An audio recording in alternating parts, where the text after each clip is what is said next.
안녕하십니까. 새사랑교회 수요 성역공부 시간입니다. 오늘은 7월 8일, 이제 또 새롭게, 그 성역공부를 하게 되는데요. 특별히 오늘부터는, 지난주까지는 이제 15장에 있는 말씀을 우리가 나눴다면, 오늘부터는 요한복음 16장, 총 33절로 되어 있습니다. 그래서 이건 여러분이 집에서 좀 꼭 읽어보시라고 제가 말씀을 드렸으니까 읽으실 거로 알고 있고요. 특별히 우리 교재를 보시게 되면 요한복음 16장 33절을 이제 요절로 그렇게 정해놨습니다. 이제 제목은 승리를 누리라고 하는 제목이고 33절 한번 보실까요? 네. 오늘은 요절만 같이 한번 봉독했으면 좋겠습니다. 요한복음 16장 33절입니다. 이것을 너희에게 이르는 것은 너희로 내 안에서 평안을 누리게 하려 함이라. 세상에서는 너희가 환난을 당하나 담대하라. 내가 세상을 이기었노라.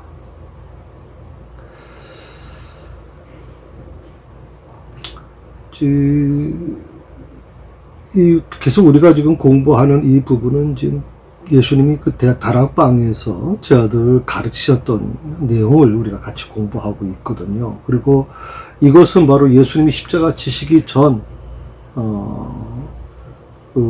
굉장히 좀 어떻게 보면 중요한, 시점입니다.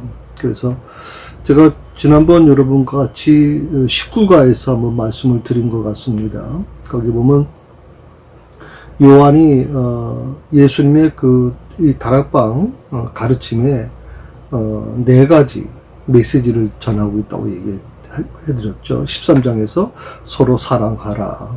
또 14장에서 주를 믿으라. 15장 지난번까지 공부했던 열매를 맺어라. 오늘은 마지막입니다. 승리를 누리라 하는 이 4가지 주제. 이 주제를 가지고 우리가 지금까지 공부해왔고, 이제 오늘 마무리를 하게 되는 겁니다. 한번 내목 한번 보시겠어요? 네. 어떤 사람은 제2차 세계대전 때 자기 나라가 승리한 줄도 모르고 15년이나 정글 속에서 숨어 산 사람이 있었습니다. 승리의 소식을 몰랐기에 승리를 누리지 못한 것입니다. 당신은 그리스도 안에서 죄로부터 승리, 죽음의 세력으로부터 승리, 타락한 세상으로부터 승리를 누리고 있습니까? 오늘 승리의 비결을 배우시기 바랍니다. 승리의 소식을 몰랐기 때문에 승리를 누리지 못했다. 자, 2차 세계대전은 다 끝났죠. 일본의 패망으로 끝났습니다. 그런데 일본의 패망으로 끝났는데도 불구하고 15년 동안을 정글 속에서 숨어 살았다.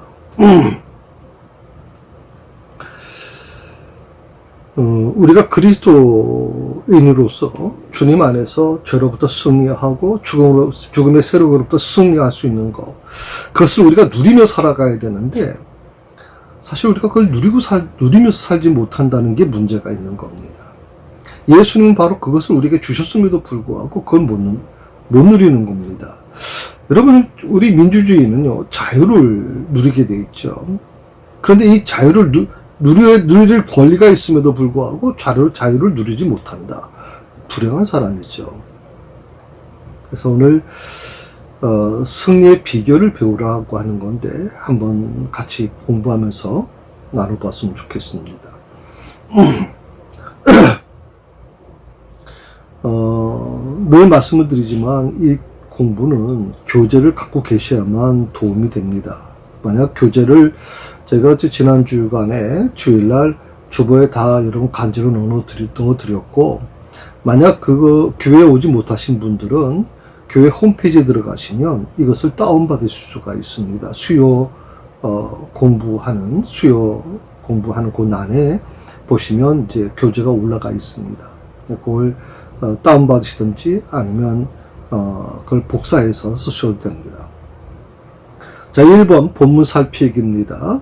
본문의 때, 장소, 나오는 사람을 말하시오 하는 겁니다. 자, 때라고 하는 거 늘 제가 말씀드린 요한은 이 때를 굉장히 중요하게 생각한다고 말씀을 드렸습니다. 그래서 요한이 생각하는 이 때라고 하는 것이 우리가 지금 공부해 나가는 모든 과정에서 중요한 부분인데, 자, 십자가에 달리기 직전이죠. 그런데 그것을 설명해 주는 것이 바로 한 몇 개의 구절이 있어요. 2절에 보게 되면 사람들이 너희를 출교할 뿐 아니라 때가 이르면이라고 하는 말이에요. 때가 이르면 무릇 너희를 죽이는 자가 생각하기를 이것이 하나님을 섬기는 일이라 하리라. 때가 이르면 여기서 말하는 때라고 하는 거 시간적인 부분을 얘기하겠죠. 자, 4절의 말씀에도 역시 마찬가지입니다. 오직 너희에게 이 말을 한 것은 너희로 그때를 당하면이라고 줄쳐놓으시죠. 그때를 당하면 내가 너에게 말한 이것을 기억나게 하려 함이요 라고 했어요. 그때를 당하면 역시 시간적인 부분이죠. 어느 시점을 얘기하고 있는 겁니다. 십자가에 달리시는 과정에 대한 부분이죠. 5절의 말씀에도 마찬가지입니다. 지금 내가 나를 보내신 이에게로 가는데 너희 중에 나더러 어디로 가는지 묻는 자가 없고, 지금이라고 표현해서 지금 내가 나를 보내신 이에게로 간다. 지금 곧 시점이 그렇죠. 그러니까 예수님께서 이 다락방을 가르치시고 나서 다락방에서 제자들에게 이제 가르침을 주시고 나서 불과 하루 만에 이제 잡히지 않습니까? 그래서 지금이라는 말을 썼다고 생각을 합니다. 16절에 보게 되면 역시 마찬가지로 있습니다. 같이 읽어볼까요? 조금 있으면 너희가 나를 보지 못하겠고 또 조금 있으면 나를 보리라 하시니, 조금 있으면이라고 하는 시점, 이것도 역시 마찬가지로 얼마 안 남았다는 뜻이죠. 조금 있으면 바로 곧.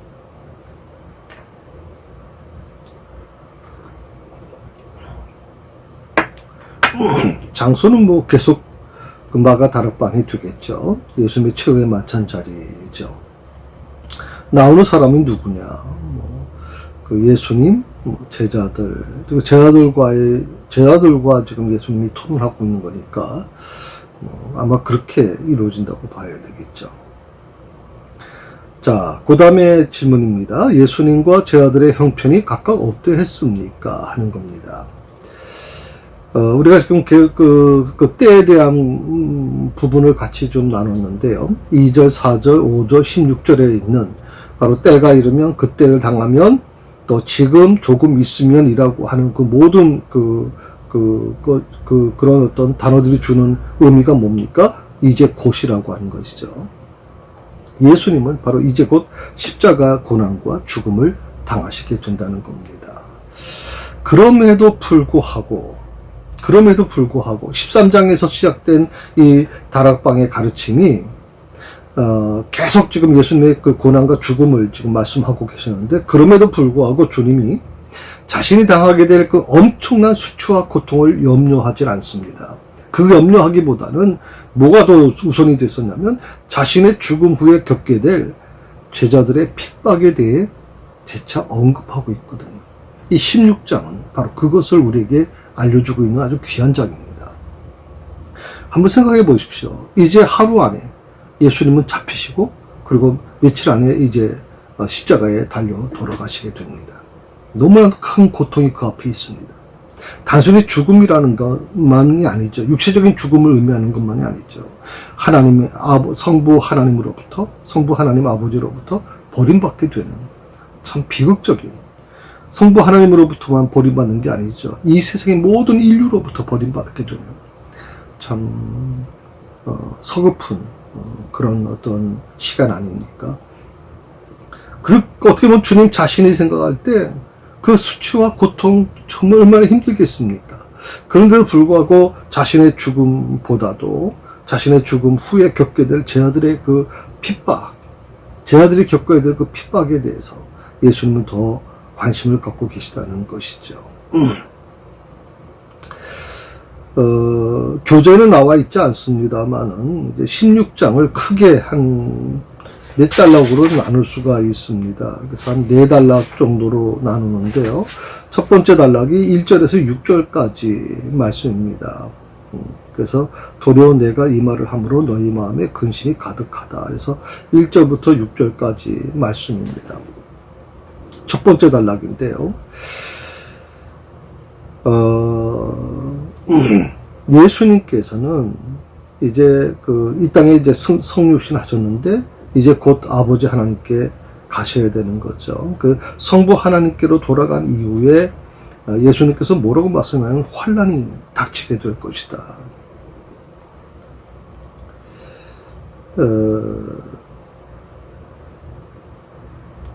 이 환난은 누가 겪는 겁니까? 예수님의 제자들, 예수님을 따르는 사람들이 겪게 되는 겁니다.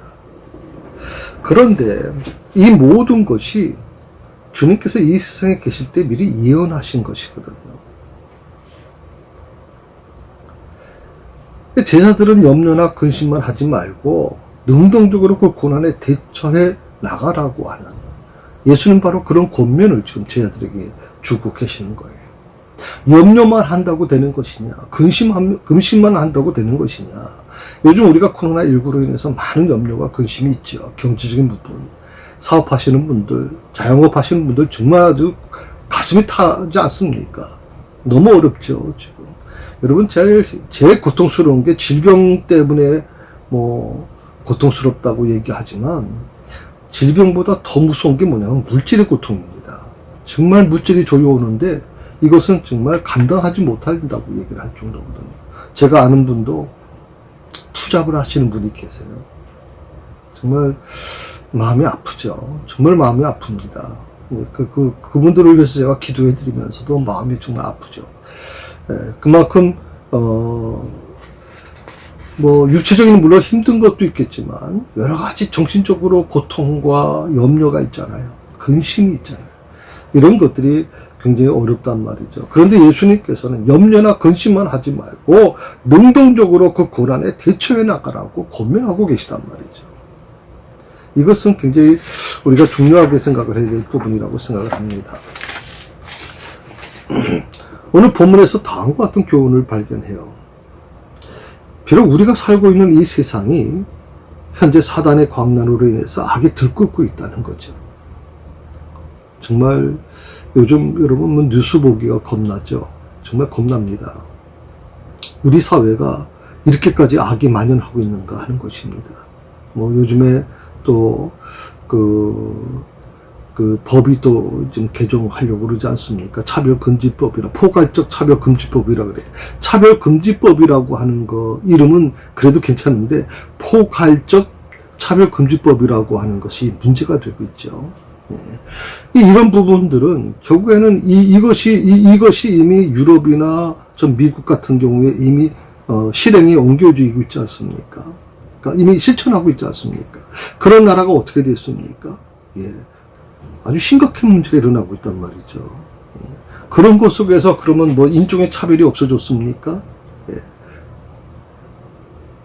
없어지지 않았습니다.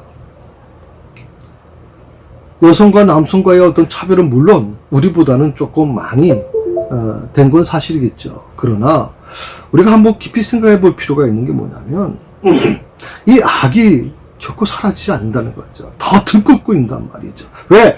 이 사단이 막 광난을 하기 때문에 그렇다는 것이죠. 이것은 무슨 포괄적 차별금지법을 한다고 해서 이게 해결될 문제가 아니란 말이죠. 자, 우리가 살고 있는 이 세상이 현재 이 사단의 광난으로 인해서 악이 들끓고 있지만, 그럼에도 불구하고 이 세상의 주권자가 누구냐? 저는 하나님이시라고 믿어요. 하나님이시라고 믿어요. 오늘 여러분들 이 말씀을 같이 나누시는 여러분들에게도 이런 고백이 좀 있었으면 좋겠어요. 이 세상의 주권자는 하나님이시다. 때문에 이 세상의 역사는 역사의 주관자이신 하나님의 구속의 섭리에 따라서 종말을 향해 흘러가고 있다. 구속의 섭리라, 하나님의 구속의 섭리라는 게 좀 어려운 말이라고 하면 성경의 예언대로, 성경의 예언한 대로 종말을 향해 흘러가고 있다는 거죠. 따라서 우리 성도들은 이 세상의 역사의 이 표면적인 현상들, 겉으로 드러난 이 현상들만 보고서 이 세상과 역사의 절대적 주권자가 하나님이시라는 사실을 망각해서는 안 된다는 겁니다. 또 세상의 핍박을 두려워하며 굴복해서도 안 된다는 거죠. 우리는 마태복음 10장 28절에 있는 말씀을 기억해야 됩니다. 제가 읽어 드릴게요. 마태복음 10장 28절입니다. 몸은 죽여도 영혼은 능히 죽이지 못하는 자들을 두려워하지 말고 오직 몸과 영혼을 능히 지옥에 멸하시는 자를 두려워하라. 아멘. 몸은 죽여도 영혼은 능히 죽이지 못하는 자들을 두려워하지 마라. 어쩌면 우리는 지금 우리가 살고 있는 이 시대는 이런 말씀을 우리가 들을 때는요, 사실은 이런 건 옛날 일제시대 때 있었던 부분이야. 이것은 6.25 때 겪었던 우리 부모님 시대에 일어났던 문제야. 지금은 안 그래 라고 생각을 해왔는데 이제 이 말씀이 우리에게 실감이 느껴지고 있는 거죠. 몸은 죽여도 영혼은 능히 죽이지 못하는 자를 두려워하지 말고 오직 몸과 영혼을 능히 지옥에 멸하시는 자를 두려워해라. 누구를 두려워할 것이냐 이 말이. 세상의 권세자들이냐 아니면 하나님이시냐라고 하는 것이죠. 우리 이 말씀을 꼭 기억했으면 좋겠어요. 두 번째 단락이, 이 첫 번째 단락은 1절에서 6절이라면 두 번째 단락은 7절에서 15절까지 말씀이 있어요. 7절에서 15절. 요한은 여기 이렇게 얘기하죠. 그러나 내가 너에게 실상을 말한다. 실상을 말한다라고 얘기하면서 15절까지 보면 무릇 아버지께 있는 것은 다 내 것이라. 그러므로 내가 말하기를 그가 내 것을 가지고 너에게 알리시리라 하였노라. 7절에서 15절까지 두 번째 단락입니다.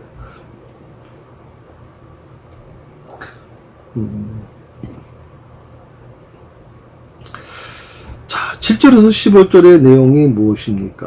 결국 고난을 피해간다는 얘기가 아니죠. 고난을 받는다는 겁니다. 고난을 받는 것은 당연하다는 겁니다. 이게 분명하게 인정해야 되는 겁니다. 우리가 지금까지 어떤 신앙생활을 해왔냐면 예수 잘 믿으면 고난이 피해간다. 교회에서 봉사 열심히 하고 충성하면 고난이 피해간다라고. 그래서 어떤 어려움 중에 있는 사람들이 예를 들어서 갑자기 병에 걸렸던 사람이 병이 낫거나 아니면 어떤 어려움이 있었는데 그런 어려움이 피해간다고 생각하면 하나님이 도와주셨어. 하나님이 저렇게 충성하니까 하나님이 지켜주시는 거야. 라고 우리는 그렇게 생각해 왔죠. 이걸 우리는 기복신앙이라고 얘기합니다. 사실 똑같은 겁니다. 여러분이 무속신앙에서 무당을 찾아가거나 아니면 전쟁을 찾아가게 되면 어떡합니까? 물을 조심하세요. 불을 조심하세요. 자, 이런 부분들을 할 때 어떻게 해야 됩니까? 우리는 그것을 피해가면 된다고 생각을 하잖아요. 근데 이런 식으로 우리가 기독교의 신앙을 가지고 나가게 되면 굉장히 위험한 신앙입니다. 어쩌면 저는 하나님께서 지금 우리 세상을, 우리 세계를 바꾸고 계시다고 저는 생각을 하거든요. 바로 이 부분을 교정시키려고 하시는 것 같아요. 고난을 받는다는 겁니다. 예수 잘 믿는 사람도 고난을 받습니다. 아픔을 겪습니다, 여러분. 이 세상에서 어려움을 겪습니다. 바로 이 부분을 가지고 예수님께서 말씀하시는 겁니다. 비록 지금은 이 세상에서 너희가 고난을 받지만 곧 이어 있을 성령 강림에 대한 약속을 하신단 말이죠. 성령 강림. 그래서 제 아들을 위로하고 계시는 겁니다. 또 다른 보혜사이신 성령께서 오셔서 너희들을 지켜주시고 너희들과 함께 하실 것이라고 그렇게 약속해 주시는 거죠. 이제 주님이 제 아들을 떠나실지라도 결코 두려워할 필요가 없는 구체적 이유를 설명하고 계십니다. 자, 승천 이후에 성부 하나님과 동등하신 성자 예수님께서 두 가지를 약속하고 있죠. 첫째, 성도들을 주님의 구속의 은혜로 동참시키겠다는 겁니다. 성도들을 주님의 구속의 은혜에 동참시킨다. 두 번째 주님이 약속하시는 게 뭡니까? 그 은혜 안에서 성숙할 수 있도록 도우신다라고 하는 거예요. 이 두 가지를 예수님께서 약속하고 계세요. 요한복음은 공간복음보다 어떻게 보면 성도의 중생에 대해서 더 많이 말씀하고 계시다고 생각해요. 물론 공간복음도 그런 부분이 있지만 이 요한복음에는 특별히 이 성도의 중생에 대한 부분을 아주 굉장히 강조하고 있죠.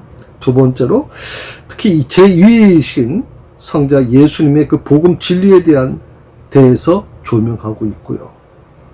세 번째로 성도들을 진리 가운데로 인도하시는 그 역할을 담당하시는 제3위이신 성령님의 사역을 아주 많이 예고하고 있습니다. 그래서 어떻게 보면 성령 제3위이신 성령의 사역을 우리는 사도행전에서 주로 이제 많이 얘기하지 않습니까? 초대교회에 그 성령의 불같은 역사가 일어나는 것, 그것을 기록한 것이 사도행전인데, 그런데 요한복음에는 놀랍게도 이 삼위신 성령 하나님에 대한 사역이 많이 예고되고 있습니다. 그 이유가 뭐냐? 예수님의 공생애 자체에 초점을 맞추어 기록했기 때문에 그렇습니다. 그리고 공간복음에서는 주님께서 우리 구주 되시는 사실 자체를 보여주고 있다면, 요한복음은 예수님이 성자 하나님으로서 우리의 절대 유일의 주님이심을 변증하고 있다는 겁니다. 이 변증하기 위해서 기록된 책이 바로 요한입니다. 요한복음 서죠. 그러니까 주님께서 우리의 구주가 되신다는 사실 그 자체를 기록한 책이 공간복음이라면, 요한복음은 예수님이 성자 하나님으로서 나의 절대 유일의 주님이시라는 것을 변증하는 책이에요. 마치 목사인 제가 이 성경 구조를 가지고 여러분에게 복음을 전하는 거죠. 말씀을 전하는 것과 같은 거예요. 그래서 요한복음이 굉장히 중요한 책이라고 하는 것이죠. 세 번째가 16절에서 24절까지 내용입니다. 이 내용은 예수님이 어떻게 십자가 순환을 받아서 이 세상을 떠나실 것인가에 대한 부분을 설명해 두고 있습니다. 그래서 조금 있으면 너희가 나를 보지 못한다, 뭐 이렇게 나오지 않습니까? 그런데 예수님이 이제 그 고난을 십자가에 달리셔서 이 세상을 떠나시는 것인데, 그러면 제 아들이 당연히 좀 힘들겠죠. 그런데 제 아들이 결코 근심할 필요가 없다는 부분을 주님이 말씀하세요. 이유가 뭐냐면 부활에 대해서 예언하고 계시는 거예요. 예수님이 부활하신다라고 하는 것을 분명하게 말씀하고 계시는 게 24절까지의 말씀입니다.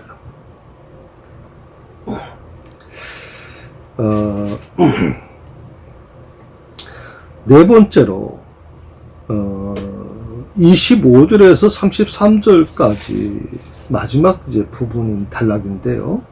그것은 이 단락에서는 우리 그 성경에 보시게 되면 빨간 글씨로 이제 제목이 붙어 있죠. 내가 세상을 이기었다라고 말씀하고 있죠. 예, 이건 승리의 선포에 관련된 내용입니다. 13장 이후부터 계속되었던 예수님의 그 다락방 가르침의 결론 부분이 바로 25절부터 33절까지의 말씀입니다.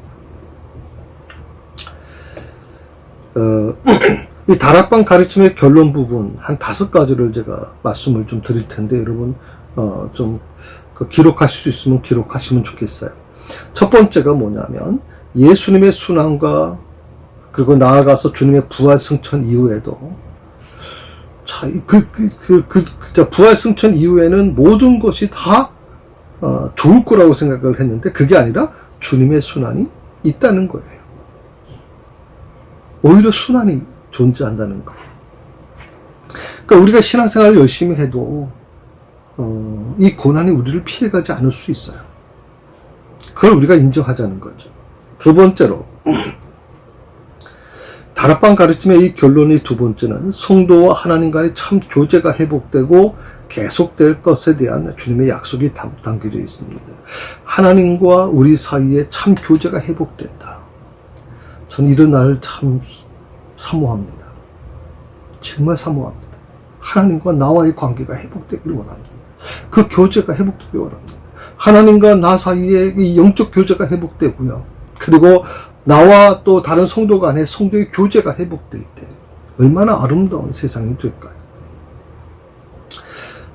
세 번째로 주님의 신성에 대한 제 아들의 신앙 고백이 나오게 됩니다. 네 번째로 제 아들의 배반에 대한 예수님의 예언이 기록되어 있습니다. 자, 그러니까 재밌는 게 뭐냐면 제자들의 배반에 대한 예수님의 예언이 나오는데 바로 전에 제 아들이 신앙 고백을 한단 말이죠. 가시아라 빌립보에서 베드로의 고백만이 아니라 여기서도 또 제자들이 고백을 하고 있거든요. 그래서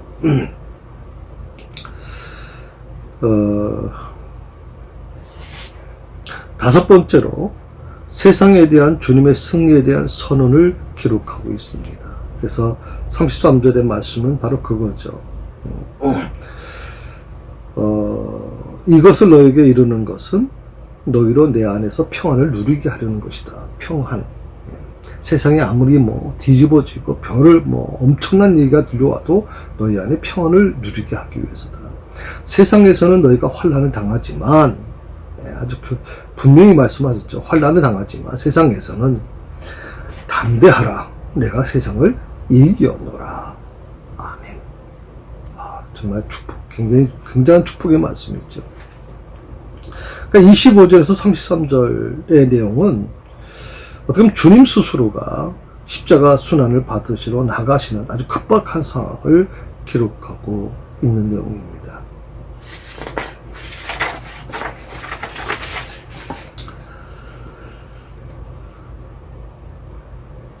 우리 이 세상에 있는 모든 것들은요, 완전하질 않아요.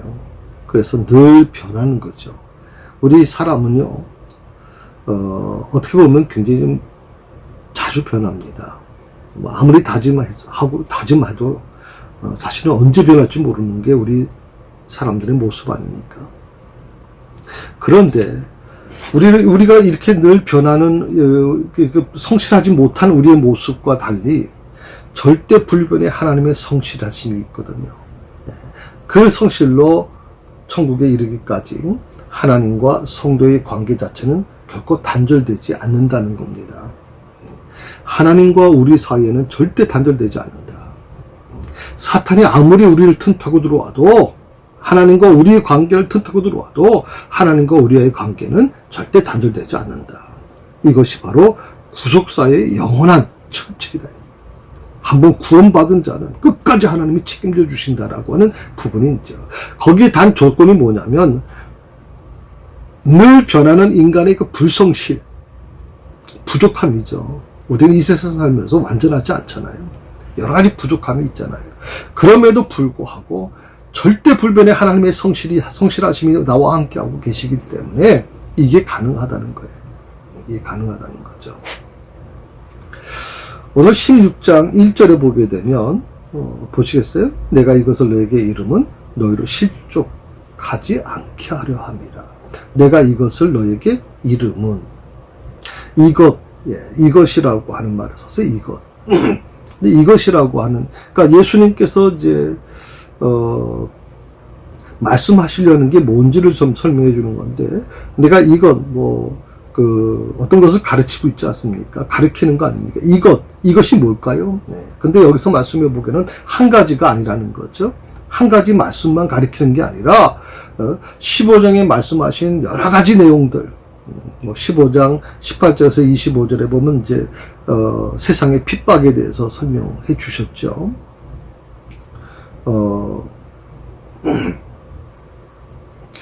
세상이 너희를 미워하면 너희보다 먼저 나를 미워한 줄 알라 하면서 쭉 25절까지 그래서 나를 미워하는 자는 계속 나오죠. 그 두 번째로 보혜사 성령님에 관한 말씀이 나와요. 26절에서 27절에 보게 되면 내가 아버지께로부터 너에게 보낼 보혜사 곧 아버지께로부터 나오시는 진리의 성령이 오실 때 그가 나를 증언하실 것이다. 바로 이것이 바로, 그래서 이것이라고 하는 것은 이제 복수형이라고 생각해요. 복수형. 한 가지만 가르치는 게 아니라, 뭐, 예를 들어서 이제 세상의 핍박에 대한 것만 말씀하시는 게 아니라, 보혜사 성령님에 관한 말씀도 같이 말씀하고 계시니까, 독수형이죠. 왜냐하면, 16장의 이 내용들이 15장과 연결해서 나오거든요. 15장이 주로 이제, 나는 포도나무여 너희는 가지라. 우리가 몇 주에 거쳐서 지금 이걸 말씀을 같이 나눴죠.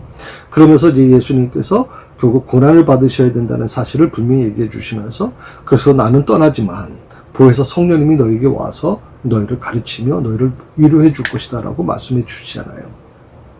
바로 이 16장, 그런 15장과 연결돼서 16장의 내용이 이어져 가고 있단 말이죠.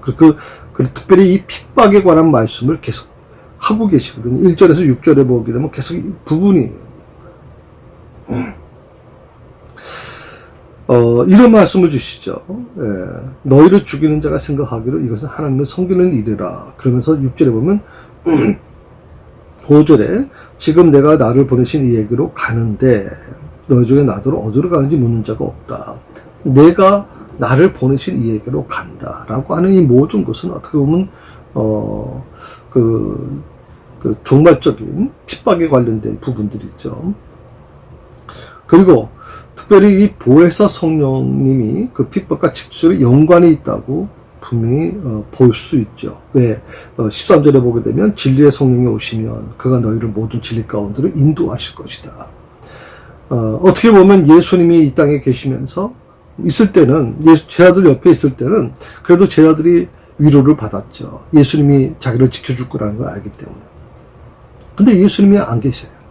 예수님이 이제 십자가에 달리셔서, 그리고 이제 승천하셔서 하나님이 계시는, 성부 하나님과 함께 이제 계실 거란 말이죠. 왜? 예수님은 이제 육신을 입고 계셨기 때문에 당연히 그럴 수밖에 없다는 거죠. 그런데 예수님이 안 계신 그 자리에 보혜사 성령님이 오신다는 거죠. 그 보혜사 성령님이 어떤 역할을 하느냐? 정말 이 세상에서 감당하기 어려운 핍박을 당하게 되지만 그 핍박 중에 있는 너희를 위로하고 너희를 견딜 수 있는 힘을 주실 거라고 하는 것이 바로 오늘 16장의 전체적인 주제라고 볼 수가 있죠.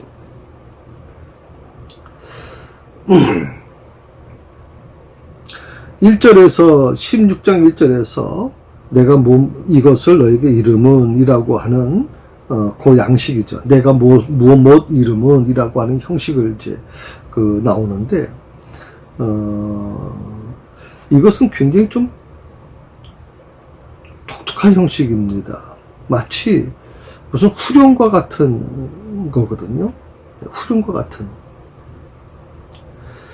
우리가 뭐 찬송가 부를 때 후렴하는 것처럼 반복되고 있지 않습니까? 후렴이. 바로 그런 거 같죠. 1절 부르고 후렴, 2절 부르고 후렴, 3절 부르고 후렴 나오잖아요. 마찬가지로 이 후렴과 같은 그런 어떤 내용인데 한 7번, 7번 정도 나와요. 그 중에 2번이 오늘 4절에 나오는 내용이에요. 오직 너에게 이 말을 한 것은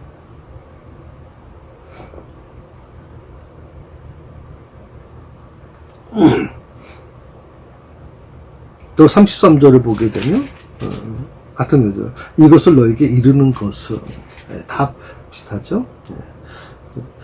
이 말은 이 2번 4절과 33절에 있는 내용은 문장 가운데서 어떤 교훈의 내용을 신적 기원을 나타내기 위해서 사용되었다고 어떤 책을 보니까 나와 있어요. 그리고 이 4번 나오는 건데, 15장에 나오는 얘기죠. 15장 11절에 나오는 건, 내가 이것을 너에게 이름은, 15장 1절에 나옵니다.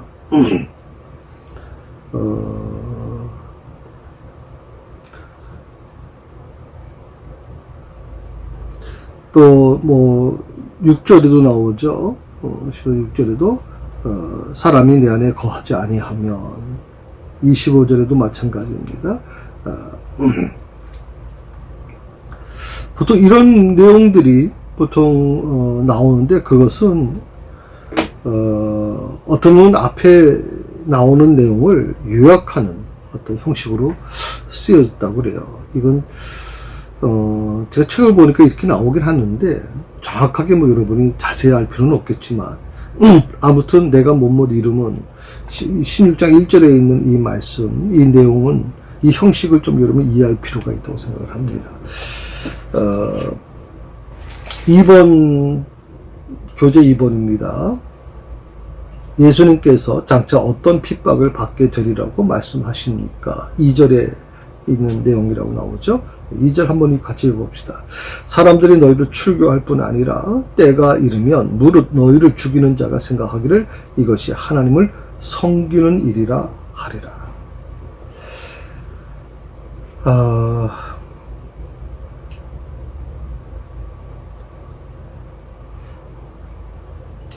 그 요한복음 15장 18절부터 보게 되면 21절까지 내용에서 세상이 너희를 미워하면 나오죠. 그래서 또 20절에 보게 되면 그게 나오죠. 사람들이 나를 박해하였은즉 너희도 박해할 것이다. 21절에 보게 되면 역시 마찬가지죠. 사람들이 내 이름으로 말미암아 이 모든 일을 너희에게 하리니 이는 나를 보내신 이를 알지 못합니다. 장차 임할 제자들의 고난에 관해서 지금 말씀하고 계세요. 그 18절부터 15장 18절부터 21절까지의 말씀이 16장 1절에서 6절까지 연결되고 있단 말이죠. 자, 2절의 말씀에 제일 먼저 뭐가 나옵니까? 사람들이 너희를 출교한다. 출교할 뿐 아니라 사람들이 제자들을 출교시킬 거라는 말이에요. 출교한다는 게 뭐예요?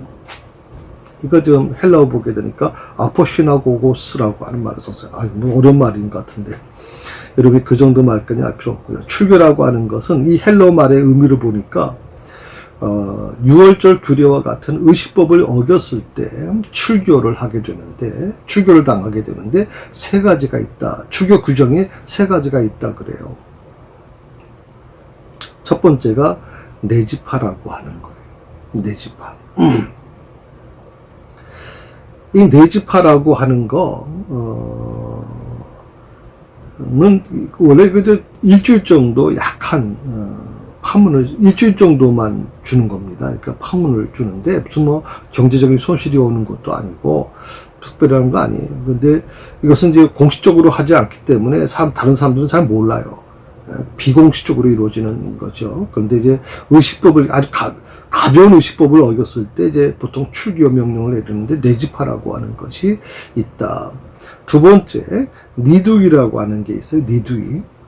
출교라고 하는 샴마타라고 하는 말을, 다른 말로 하면 샴마타라는 말을 쓰는데 30일 정도 파문이 시키는 거예요. 30일, 한 달입니다. 한 달을 파문시키는 거예요. 이거는 비공식적인 게 아니라 공식적으로 파문시키는 거예요. 이 30일 정도 파문을 시킬 때 출교하는 건데 일상생활이 금지됩니다. 다만 일상생활이라는 게 뭔지 아시죠? 무슨 뭐 매매 행위, 식사 교류, 또 이제 뭐 여러 가지 그런 부분이 포함되어 있는 거죠. 또 가정 서로 이제 뭐 친구 집에 가는 거라든지 이런 거 다 금지되는 거죠. 일상생활은 금지됩니다. 뭐 살아있지만 이건 뭐라고 표현하면 좋을까요? 살아있다고 표현할 수 있지만 30일, 아무튼 30일 동안은 그렇단 말이에요. 그런데 일상생활은 금지되지만 이 니두이라고 하는 샴마타라고 하는 이 출교는 종교적 예식에는 참여시켰어요. 이게 유대인들에게 있어서 가장 무서운 게 뭐냐면 일상생활을 금지하는 것도 무섭지만 종교적 예식에 참여 못하는 겁니다. 이건 정말 무서운 거죠. 우리 개신교를 보게 되면 우리 통합측 같은 경우에도 이제 이런 어떤 규정이 있습니다. 7위 규정이 있죠. 그래서 뭘 잘못하면 뭐 처음에는 성찬 금지를 시킵니다. 성찬을 받지 못하게 되죠. 그 다음에 조금 더 깊이 들어가면 본인이 맡았던 어떤 직분에 대해서 또 사역에 대해서 금지 명령이 떨어지죠. 그 다음에 그것이 더 심각해지게 되면 예배에 참석할 수 있는 권한을 박탈시킵니다. 그래서 이런 것들이 이제 그 치리 과정에도 있는데, 그러니까 자, 이 니두이라고 하는 것은 일상생활은 금지됐는데 종교적 예식에는 참여시켰다는 거죠. 비교적 가벼운 겁니다.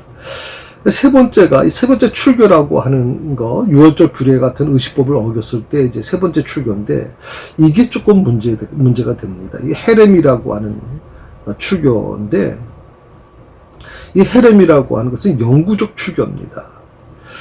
요한이 언급하고 있는 이 출교는 네지파나 니두이가 아니고, 바로 이 헤렘을 얘기하는 겁니다. 여러분 뭐 혹시 아십니까? 그 소경이 이제 예수님이 그 소경의 눈을 뜨게 해주지 않습니까? 그럴 때 그 부모에게 이제 바리새인들이 찾아오죠. 그때 그 부모가 뭘 두려워했는 줄 아세요? 그 바리새인들의 종에게 뭘 두려워합니까? 바로 이 출교를 두려워하는 겁니다. 자, 이 출교라고 하는 거, 이 헤렘의 출교는 어떤 것이 있냐면 집회도 금지되고 매매 행위도 금지되고 식사 교류에도 배제되고 특히 제일 무서운 게 뭐냐면 공민권을 박탈당합니다. 다시 말하면 우리로 말하면 뭐라고 할까요? 예. 주민등록증을 박탈당한다 그럴까요? 예. 국민으로서의 권한을 박탈당하는 겁니다. 지금 이게 어디서도 좀 이루어지고 있냐면 지금 이슬람권에서 이루어지고 있죠. 예. 이슬람권에서 이 헤렘의, 그 출교가 이루어지게 되면, 혹시라도 가족 중에서 또 주변 사람이 그 사람을 죽인다고 해도 명예살인이 되기 때문에 법에 저촉하지는 않습니다. 굉장히 무서운 거죠, 이게 지금. 자, 때가 이르면이라고 하는 말을 썼죠? 네, 때가 이르면. 네, 사람들이 너희를 출교할 뿐 아니라 때가 이르면. 원래는 이 구절 앞에 원문에는 이렇게 했어요. 알르라고 하는 말을 써서 오히려 때가 이르면 접수사가 사용됐는데 여기에서는 어떤 반대의 뜻이 아니라 강조의 뜻을 나타내는 의미로 사용됐어요. 때가 이르면. 그러니까 이것은 반대의 의미가 아니라 강조를 하는 거죠. 때가. 여기서 때는 주님의 고난과 죽음과 연결시킬 필요는 없다고 생각합니다. 물론 이 때라고 하는 게 예수님의 항상 그 십자가 사건과 연결돼서 지금까지 우리가 이해해 왔습니다만은 여기서 2절에서 말하는 이 때는 주님의 고난과 죽음과 꼭 연결시킬 필요는 없다. 오늘 이 2절에서 말하는 때는 일반적인 의미로서 아직 이르지 않은 미래의 특정한 사건을 가리키는 용어로 우리가 이해하는 게 바람직하다 하는 것이죠. 자, 세 번째입니다. 그 밑에 뭐가 나옵니까? 물은 너희를 죽이는 자가 생각하기를. 물은 너희를 죽이는 자가 생각한다. 뭘 생각해요? 죽일 것을 생각하는 거예요. 오늘 이 구절이요, 주 1세기에 성행했던 유대의 그 열렬당 운동이라는 게 있어요. 열렬당 운동. 이 열렬당 운동과 아주 밀접한 관련이 있는 구절이 바로 이 구절이에요. 자, 때가 이르면 물은 너희를 죽이는 자가 생각하기를 이것은 하나님을 섬기는 일이라고 하리라. 유대의 그 열렬당, 이것을 다른 말로 하면 젤롯 운동이라고 얘기를 하는데요. 이게 유대 열렬당이 왜 만들어졌느냐? 그 예수님의 제자 중에서도 바로 이 유대 열렬당에 속해 있는 제자가 있었죠, 한 명. 바로 이런 부분입니다. 원래는 이것을 주동한 그 사람은 바로 그런 부분인데 민수기 5장에 보게 되면 그 내용이 나와요. 출애굽 이후에 광야 시대에 모압인들과 더불어 음행하는 일이 있었습니다. 그러니까 이스라엘 사람들이 많이 범죄했습니다. 하나님께서 절대 이 외부 사람들, 외부인들, 특히 모압인하고는 절대 음행해서는 안 된다라고 분명히 말씀하셨음에도 불구하고 모압인들하고 음행하는 이 범죄가 자주 일어났죠. 바로 그것을 중단시키기 위해서 창으로 찔러 죽인 이 비느하스의 전통을 이어받아서 신구약 중간시대 마카비 혁명으로 구체화된 것이 바로 이 열렬당 운동이다 하는 것입니다. 마카비 운동도 마찬가지죠. 굉장히 폭력적인 운동입니다. 그래서 우리나라로 보면 어떤 것일까? 일제시대 때 보통 이런 어떤 유격대 형태, 직접 무기를 가지고 싸우는 사람들 아닙니까? 자, 이러한 전통을 가진 열렬당원들은 이단자, 이방신 숭배자, 이방인과 교류하는 사람들을 처단해 나갑니다. 그리고 그들을 처단해 나가는데 처단하는 것은 곧 죽이는 것까지 들어가게 되는 거죠. 그러니까 바로 그 부분입니다. 그러니까 그렇게 하면 이스라엘의 죄를 덮게 되는 제사를 드리는 것이라고 생각했습니다. 생각해 보십시오. 사람을 죽입니다.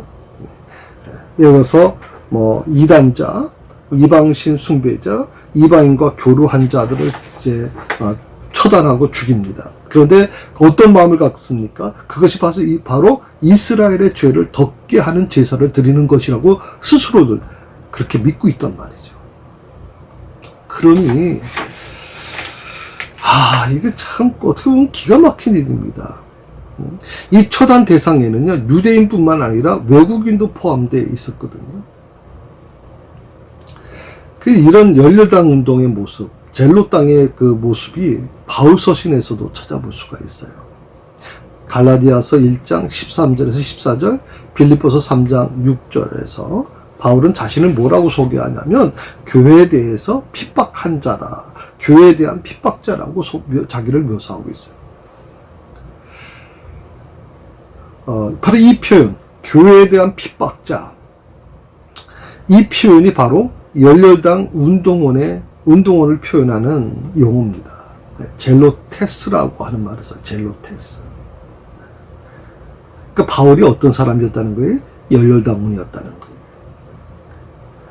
그러니까 바울이 왜 그토록 예수 믿는 사람들을 그냥 잡아먹어서 날리든지 자기가 잡아온 사람들을 죽는데, 스데반 같은 거 죽는데 바로 앞장서지 않습니까? 원래 여러분 사람 죽는데 앞장서는 게 쉬운 게 아니죠. 그런데 그곳에서 돌을 가지고 막 스데반을 쳐 죽이는데 앞장선 사람이 바로 바울 아니에요? 수많은 그리스도인들, 수많은 믿는 사람들을 잡아다가 막 감옥에 보내고 또 다른 사람들이 그들을 죽이게끔 만드는 역할을 한 사람이 바로 바울이란 말이죠. 여기서 우리가 중요하게 생각하는 것은, 예수님의 제자 중에서 열렬당원이 있다고 말씀드렸잖아요. 그 초기에 예수님 당시에도 굉장히 그런 부분이 많았어요. 특히 우리가 보통, 로마에 대항했던 그런 사람들인데, 바울이 이 교회를 핍박하면서 그리스도인들을 잡아 죽이기까지 한 것을 보게 되면 열렬당의 목표가 기독교인이 포함되었다는 것을 우리가 알게 되는 거죠. 이 열렬당의 목표가 원래는 로마 사람들이죠. 자기 나라를 침략한 사람들에 대해서, 또 아까도 말씀드렸지만 이렇게 경건하지 못한, 다시 말하면 잘못된 어떤 신앙관을 갖고 있는 사람들, 그 사람들에 대한 부분을 지금 우리가 보통 얘기를 하게 되는데, 예를 들어서 이단자나 이방신 숭배자나 이방인과 교류하는 사람들, 또 이건 뭐냐면 이제 결과적으로 보면 나라를 회복시키려고 하는 부분도 포함되어 있다고 보는 거죠. 그런데 거기에 기독교인들이 포함됐다라고 하는 거예요. 그러니 초대교회 교인들이, 성도들이 얼마나 많은 고난을 당했을까요? 정말 고난 많이 당했을 겁니다. 로마의 박해가 있기 전에 이미 이 열렬당 같은 유대인들의 핍박이 너무 엄청났던 거죠. 이들의 그 열심은 대단했어요. 사도 바울을 제거하기 위해서, 사도 바울을 찾아서 죽이기 위해서 전문 이 테러리스트를 전문 팀들이 동원될 정도였으니까. 자, 네 번째, 이것이 예라 하리라. 2절에만 해도 이렇게 좀 중요한 부분이 많아요. 이것이 하나님을 섬기는 일이라. 섬기는 일이라 하리라. 이 표현은요, 연려당 운동의 이념을 잘 설명해 주는 표현입니다. 랍비들의 주석책을 우리는 이제 미드라슈라고 하는 말을 쓰는데, 미드라슈에 보게 되면 비느하스의 사건을 기술한 민수기 25장 13절의 해석이 들어있어요. 거기 보면 이렇게 나옵니다. 악인의 피를 흘리는 사람이 있으면 그는 제사를 드리는 것과 같다. 제가 조금 전에 말씀드린 것처럼 그들을 정죄하고 그들을 어떻게 보면 처단하는 것이 이스라엘의 죄를 덮게 되는 제사를 드린다라고 이렇게 보통 얘기한다 그러지 않았어요. 그게 바로 민수기 25장 13절의 해석을 바로 그렇게 하는 거예요. 악인의 피를 흘리는 사람이 있으면 그는 제사를 드린 것 같다라고 하는 내용이에요. 주님이 말씀하시는 것은 바로 이런 유대인의 관념과 관계가 있어요. 어떻게 보면 주님은 장차 이 말 제자들과 또 초대교회 성도들의 그 박해가 바로 이러한 하나님 섬김이라는 명분으로 전개될 것이라고 예언하고 계시는 거예요.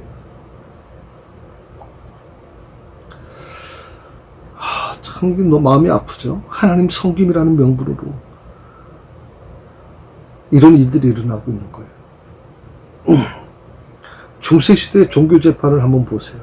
그때 얼마나 많은 사람들이 처형당했습니까? 꺼핏하면 마녀라고 하는 이름으로 붙여가지고 화형시키고 얼마나 많은 사람이 죽었는지 모릅니다. 그들은 왜 죽어야만 했을까요? 박해자들은요, 자신들이 하나님의 뜻을 수행한다는 명목으로 사람을 죽였어요. 여러분, 사람을 죽이는데 하나님의 뜻을 수행한다라고 하는 목적으로 한다. 참 슬픈 일이죠. 오늘 저는 교회도 마찬가지라고 생각을 하거든요. 오늘 교회가 하나님의 뜻, 다 그렇잖아요. 하나님의 뜻을 수행한다. 그렇게 생각을 하잖아요. 자신은 마치 하나님의 뜻을 행하는 거예요. 남을 정죄하고, 남을 판단하고, 남을 막 치리하고, 때로는 남에게 실수 없는 상처를 주면서도 자기는 뭐예요? 나는 하나님의 뜻을 행하고 있다고 생각하는 거예요. 오늘 교회 안에 얼마나 많은 이런 일들이 일어나는지 모르겠어요. 특별히 신앙이 있다고 하는 사람, 교회 오래 다녔던 사람, 교회 직분자들이 이런 일을 많이 저지르고 있다는 말이죠. 많이 저지르고 있어요. 여러분, 사람을 죽이는데, 사람을 정죄하는데 과연 하나님의 뜻을 수행한다라고 하는 명목으로 하는 것이 바람직한 것입니까? 하나님은 끊임없이 우리에게 사랑을 보여주시고 또 사랑으로 우리가 살아갈 걸 요구하고 계시는데, 서로 사랑하라고 말씀하셨는데 그 사랑은 다 어디로 사라지고 마치 하나님의 뜻대로 제가 하나님의 대원자라고 하고서 지금 그렇게 사람을 죽인다면 그게 얼마나 부끄러운 일이냐. 그러므로 박해가 찾아왔을 때 성도들은 주님 말씀 기억해야 됩니다. 그래야 실족하는 길에 빠지지 않게 되는 것입니다. 오늘 4절의 말씀 같이 한번 읽어볼까요? 오직 너에게 이 말을 한 것은 너희로 그때를 당하면 내가 너에게 말한 이것을 기억나게 하려 하며 처음부터 이 말을 하지 아니한 것은 내가 너희와 함께 있었습니다.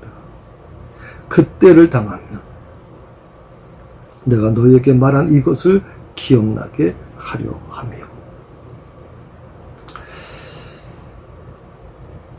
앞으로의 세상은 지금까지 우리가 알고 왔던 세상과는 좀 달라질 것 같아요.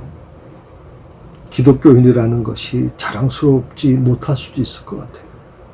이제는 성경책을 끼고 다니는 거, 주일날 성경책을 끼고 교회 오는 것도 머뭇거릴 것 같아요. 나 예수 믿는 사람이야, 나 기독교인이야, 나 집사야, 나 장로야, 나 목사야라고 하는, 나 권사야라고 하는 이 말이 자랑스럽게 들리지 않을 수도 있어요. 어쩌면 우리가 살아야 될 세상은 그런 세상이 도래할 수도 있어요. 그러나 한 가지 분명한 것은 비록 그런 날이 온다 할지라도 우리들은 주님 말씀 기억해야 돼요. 다른 건 다 잊어버려도 돼요. 주님 말씀을 꼭 기억하셔야 돼요. 그래야 실족하지 않은 길에서 벗어날 수 있어요. 회복될 수 있습니다. 오늘 이 말씀을 여러분 꼭 기억하시고 오늘 특별히 22가 첫 번째 시간을 우리가 좀 같이 나눴습니다. 승리를 누리라라고 하는 부분입니다. 처음에 말씀드린 부분 다시 좀 복습할까요? 2차 세계대전이 끝나서 승리했는데도 불구하고 그 승리했다는 것을 모르기 때문에 15년 동안 숨어 살 수밖에 없는, 자유가 주어졌음에도 그 자유를 누리지 못하는 일이 우리 주변에 많이 일어납니다. 그러므로 오늘 이 말씀을 여러분 꼭 기억하셔서 항상 말씀으로 돌아가십시오. 비록 우리 주변에서 일어나는 일들이, 이해할 수 없는 일들이 많이 일어날 수 있겠지만 그럼에도 불구하고 주님 말씀으로 돌아가십시오. 그러면 그 속에서 주님이 우리에게 길을 열어 주실 거라고 믿습니다. 수고했습니다. 한 주간 승리하시고 또 늘 말씀을 드리지만 먼저 저희가 우리 시간상 때문에 성경을 다 통독 못하지 않습니까? 16장 한 장을 한번 집에서 읽으십시오. 그리고 이 공부가 끝날 때는 적어도 16장을 한 4-5번은 읽어본 것이 될 것입니다. 네, 그래야 여러분들이 좀 더 이 요한복음에 있는 말씀을 잘 이해할 수가 있을 겁니다. 제가 조금 더 말씀을 드리면 저는 숲에 대한 부분보다는 지금 나무에 대한 부분으로 좀 접근해 들어가고 있습니다.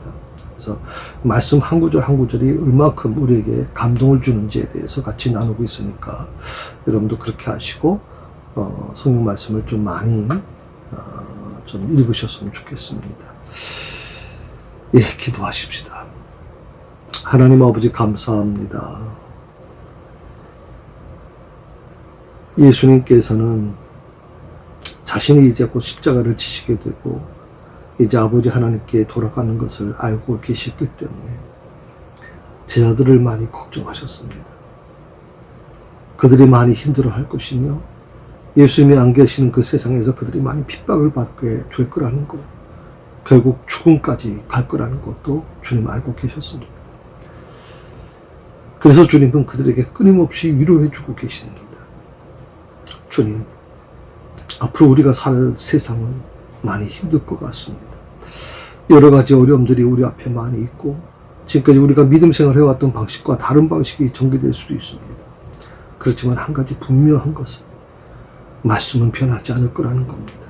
그러므로 말씀 안에서 아버지 저희가 서게 하시고 말씀대로 순종해 나갈 수 있도록 주여 도와주시옵소서. 오늘도 특별히 실로암 지역아동센터 감사가 은혜 중에 잘 끝나서 너무 감사합니다. 화기애애하게 정말 웃음으로 이렇게 감사가 잘 끝났습니다.